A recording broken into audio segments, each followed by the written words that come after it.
Ayan, so welcome po dito sa Pag-iisipan Moment. Ano po? At nandito na naman tayo sa isa nating pag-uusap, no? Dito po sa De Enrica YouTube channel. Well, mabilisan lang po, no? Mabilisan lang. Pasensya na nga po pala sa mga nag-antay po sa atin ng live, no? Di po tayo nakapag-live kanina. Pasensya na po, babawi po tayo mamaya, no? Diyan sa Sports Barangay Ginebra. Okay. Ngayon po ang ating pag-uusapan, ito po rest pack, no? Mabilisang rest pack ni BP Inday dito kay Senate President Chis Escudero, ano po. Kasi nga daw binanatan niya ito si dating Pangulong Rodrigo Duterte, no, na 6 years daw nanungkulan, wala naman daw di daw nasimulan yung komprehensibong plano sa baha, no. Well, sinagot po yan ni BP Inday, no, na ang leader daw hindi dapat pagkakaintindi ko lang, kalimutan ko yung letra per letra, no? Pero parang ang leader, sinundan niya yung should not motivated by money, cocaine, or champagne, po. Tapos inanuhan niya, sinundan ng hindi dapat tagahawak ng champagne. So sa pool siya dyan, po. Well, ako naman po, personal na sagot ko po, no, bilang mamamayan, no, dito kay Senator Escudero, no, Senate President.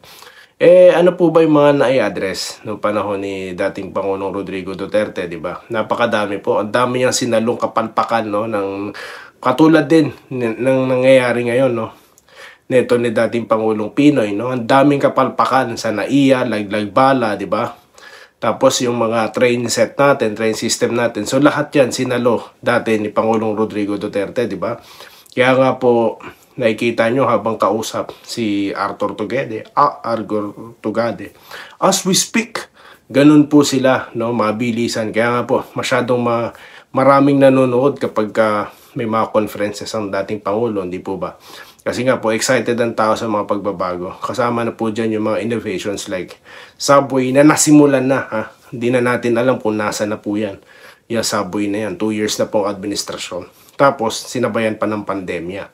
Diba? Sinabayan pa ng gera sa Marawi. So, napakadami pong problema sa panahon ni dating Pangulong Duterte na nai-address, no? Ayan naman pong flood control, hindi naman po yan mabubulatlat kung hindi po ipinagmayabang. Diba? Ipinagmalaki yan noong nakaraang SONA. Diba? Tinesting ni Karina. Sabi niya kasi nakahanda. Sabi niya kasi 5,500 na flood control. Ano nangyari sa Maynila? Di po ba? Ngayon yung iniimbestigahan, gumagastos pala tayo ng walang komprehensibong plano. Tapos ngayon ituturo nyo na naman. Napakatrapo naman po niyan. Di po ba, Senate President? Ituturo nyo nga, ang dami na nga nagawa ng tao. Sinimulan na nga lahat, nilinis na yung Boracay, muntik nang maging Ilog Pasig. Diba? Yung Manila Bay, nilinis na. So, ayan, kayo na time na ng administrasyon ngayon na magsimula dyan. Total naman, bilyong piso ang ginagastos. Yung pala, walang plano. Comprehensive plan, hindi po ba? So yun. Kung hindi yan ipinagmayabang ng SONA, hindi po yan magiging issue ngayon. Ganun po yun, Mr. Senate President. At tagabitbit ng champagne, no? Di po ba? So yan po babanat. Ayan tuloy, barado ka kay BP Sara. Di po ba? So, ba't hindi na lang kasi tignan yung mga pinupunan ng Vice Presidente ngayon, di po ba? So yan na nga po nagbukas na ng pinto si BP. Dahil nga po hindi siya matahimik. Malamang yan ang mga nakikita niya noon. Kaya siya umalis sa administrasyon dahil hindi na niya na po matiis, no, yung mga nangyayari. Kaya nga ginagamit niya na yung kanyang platform, yung kanyang posisyon para po maging boses natin, Dahil nga yan ay nangyayari. So ngayon may impeachment daw, i-impeach. Ang tanong diyan, mabilisan. Posible po yan dahil nga po may number sila sa Congress. Ewan ko lang po sa Senado, konti na lang pong mga kalyado ng dating Pangulong Duterte at ni BP Sara, di po ba?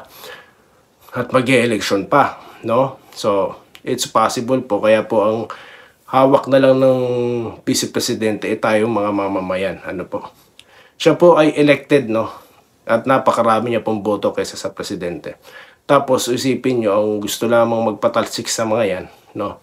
Yung mga nasa Kongreso, ang tanong, ano po bang trabaho ng mga nasa Kongreso? Ano po bang ginagawa niyan ngayon? At yung pumupuna sa gobyerno ay gusto nilang patalsikin, hindi po ba? Probable cause, madali.